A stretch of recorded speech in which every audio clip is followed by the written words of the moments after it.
నేను 3.5 ఇస్తున్నాను rating.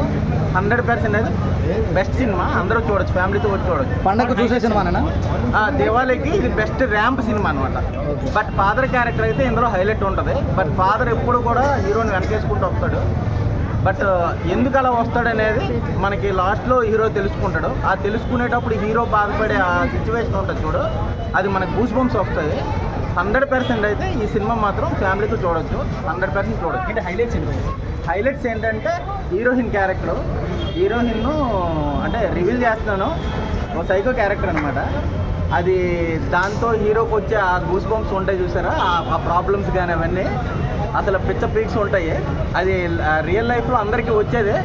But ఇందులో మాత్రం ఇంకా సపరేట్గా చూపించాడు. కిరణ్ అబ్బవరం గారి క్యారెక్టర్ అయితే అసలు పీక్స్, అసలు చెప్పాల్సిన అవసరమే లేదు.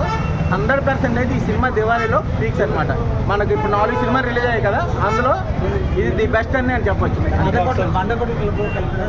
100 కోట్లకి అది చెప్పలేను నేను, బట్ నాకు అంత ఐడియా లేదు. బట్ 100% అయితే సినిమా మాత్రం చూసిన ప్రతి ఒక్కరు మాత్రం ఎంజాయ్ చేస్తారు.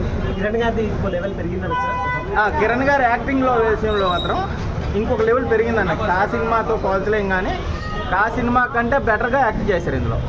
అది మాత్రం నేను 100% చెప్తాను. ఓకే.